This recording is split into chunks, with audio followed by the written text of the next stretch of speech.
Hello, everyone. Welcome to this week's edition of Mortgages and Markets, featuring myself, Stephen Green, and Sam Vakili, coming to us from either a bathroom or a closet. And I'm just not 100% sure that I want to know which one. But Sam, how are you today, bud?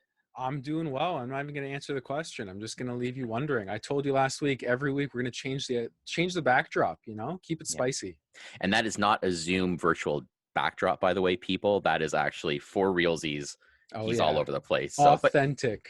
but you're not in a car. Nope, So not this week. moving on up, baby. Moving on up. There you go. There you go. All right, listen, but let's get right into it. For those of you who are watching on YouTube, I'm going to share my screen. And while I'm doing that, just to let you guys all know, I did post the interview with Peter Catini and George Dubia, BDO. Awesome interview, talked about CRA and how they are trying to make sure everyone's on the up and up. Make sure you listen to that on the Green Effect podcast. All right, first thing, let's talk about, I guess, the really good news of the week. Big banks are tightening lending standards for real estate investors, say mortgage brokers. Unfortunately, times are tough for both Sam and I, so we did not pay the $199 for the subscription, but we're able to talk about it, so it's all good. There you go. So this is a great article, or a great topic. Sorry, because we didn't read the article, but we talked about this last week, right? Banks are doing different stuff. I think Scotia has hit the news with what they're doing, where, again, not using real estate investors cannot use HELOCs for down payments. I'd like to think that most banks, including the one that you and I kind of work for on a full-time basis, we haven't gone that route. We are very much, we're using common sense. We are asking a ton of questions. We want to make sure that things are secure, right? I think best thing to do in this sort of scenario is not panic, and it's really to ask a lot of common sense questions. So if you are a real estate investor, if you're buying your first home and the bank says, well, we'd like to see the rent deposits for the last 3 months to make sure that your tenants are in good shape, that's not a bad thing. And I think people interpret it to be really bad. I think it's something where we want to make sure that if we do give you a house, that you can afford it. Bank doesn't want your house, right? It's all about common sense. What do you think, Sam? Yeah, I mean, it really does. It's not a completely surprise move, considering the banks do need to protect their balance sheets. At the end of the day, if they start to struggle, that becomes a big concern and it trickles down into the economy. So, while I think there's been some openness in the past from the banks, it makes sense. Nothing too crazy here.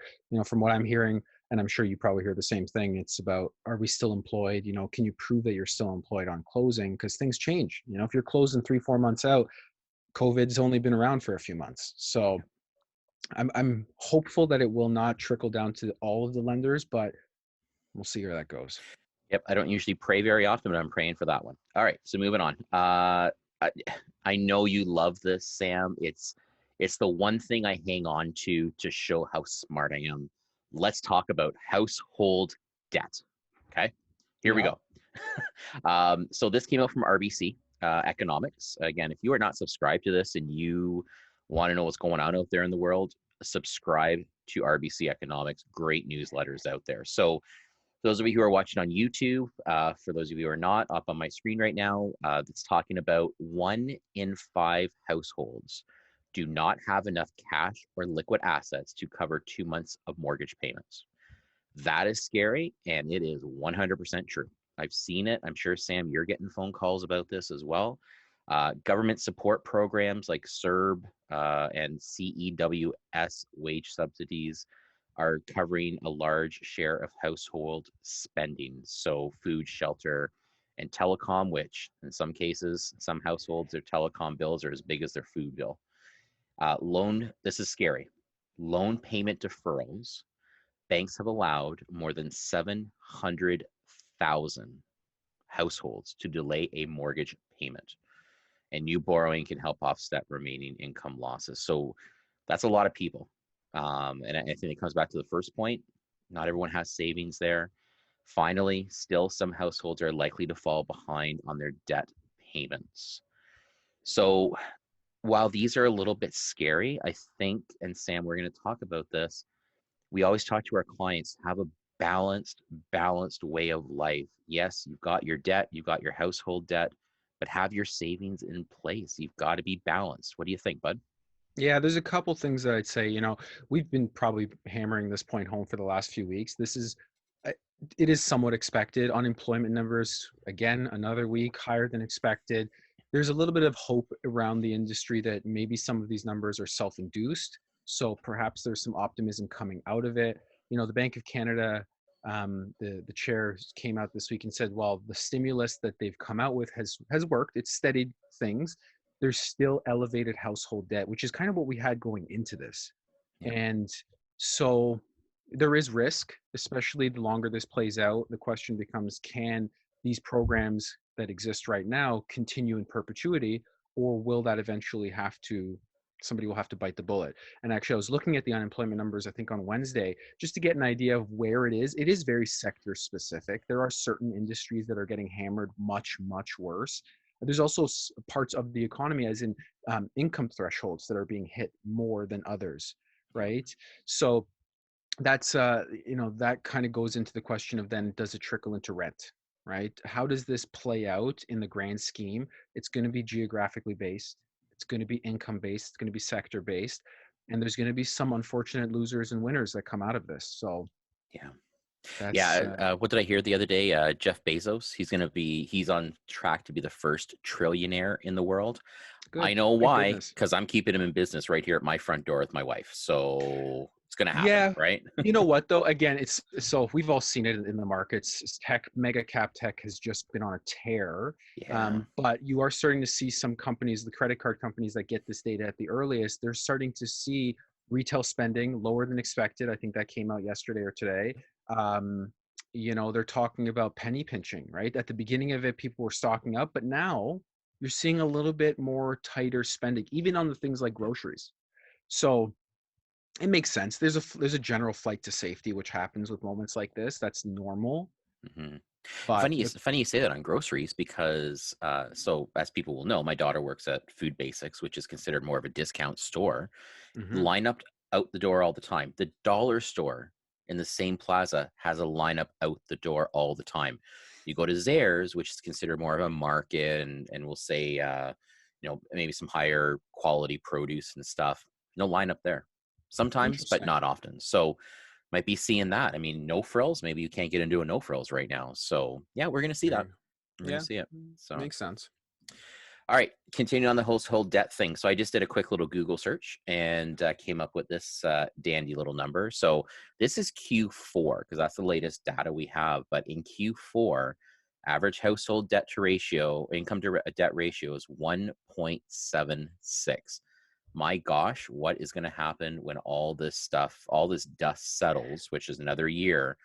We're going to have some very, very, very, very heavily indebted Canadians because they're using up their unsecured debt and that sort of thing. So, are you Yeah. getting a lot of calls from people wanting to use their savings for stuff, or are they digging into debt? A little bit of both, right? There are some clients that are fortunate enough to have the debt vehicles, and we always try to suggest, obviously, having the slush fund is a part of the planning that we try to go through. But if you don't have it, ideally, you dip into different vehicles. Again, it's very client specific. But to your point, you know, what will happen when the banks aren't able to do the deferrals? Because right now, generally speaking, there is that whole 6 month window that has been pretty lenient. I don't think they've been limiting who's available or eligible for the program. So that's one thing to it. And the other piece is, with all these things we've been talking about, GDP contraction, unemployment numbers, lending, all this stuff. The question is, will Canada eventually have a credit risk change, right? That AAA score Yeah, could could change. So, that will have an impact on the markets as a whole, especially on the fixed income side. So that's kind of the thing we're probably curious to see how it plays out, especially with these high elevated, what did you say, 1.76? I think that's a little bit higher than we were last year. So it just yep. keeps trickling. It's not a number getting smaller right now, that's for sure. So, last topic, Ontario's deficit to quadruple on the topic of people using up their debt. Ontario's deficit to quadruple to 41, billion due to Cool casual Corona billion. cost, just a little bit, yeah. So man, what does this mean for our economy? Are we going to be paying for this for like, are my grandkids and my great grandkids, are they going to be paying for this for years to come? I mean, I I'm hope pretty so. sure It's not me. we've already been paying for it. I don't know if anything's different. If that's the case, that's the whole Sure. point, right? We're just leveraging the future. I mean, I get why it's happening. You know, we're trying to, and when I say we, I mean obviously the Ontario government is trying to take the burden off of the consumer, the average individual. They're trying to find ways to spend and to prop things up. But I know Ontario was already at a very high number to begin with. You know, that was, remember when Kathleen Wynne was going out and it was that whole election, that was a big talking point to say that Oh Ontario had a yeah. very high deficit to begin with. So, I mean, you are starting to see even on the bond market the discussions of longer treasuries, right? Just longer um, terms, because that's one way to deal with it, is to make this a problem for the individuals down the road. Yep. So I mean, hopefully we can keep things in a reasonable rate. Hopefully this doesn't affect things like taxes. That seems to be a conversation I seem to have almost every couple of days is, is this going to affect taxation? Are we going to be paying 55 to 60 now instead of 47 to 53 on the high end? Yeah. I don't know that answer. I'm hoping that that's not going to happen. Yeah, and that well, that's I think I've asked this before. How long are we going to have to pay for this? And listen, that's how governments make money, right? I'm sure there's other ways, but taxation, they tax their residents, right? So are we going to, are we going to see a higher land transfer tax maybe because they love hitting real estate hard, right? Are we going to see higher income tax, or what about HST or whatever? I just got a feeling that yeah, this is gonna hurt for a while. But what's scary? Here's a general commentary. What's scary is this has been a 2 to 3 month ordeal. Like, what happened? What would happen if this ended up being 8 months, a year? My God, like we would just be. It would not be very good.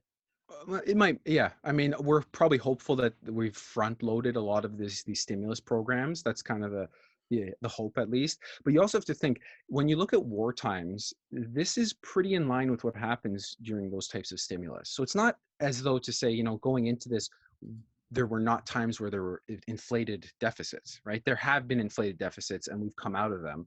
So we're almost seeing the central banks and the governments treating this as if it's a war, right, from a Yeah. stimulus program. So it makes sense that that's happening. I don't think anybody's completely surprised by that. Mhm. But to your point is, usually what goes up must come down, right? There's an ebb and a flow. So a yin to the yang. That's the hope, man. That is definitely the hope right now. That's for sure. So, Sam, thank you very much, bud. I'm excited. I don't know if anyone else is, but I'm quite excited to see where you end up next week. It could be good. Well, I know we've seen car, we've seen closet, we've seen your kitchen. So I don't know, man. You surprise us, all right, buddy? There you go. All right. Have an awesome week, everybody, and we will talk to you next week. Take care.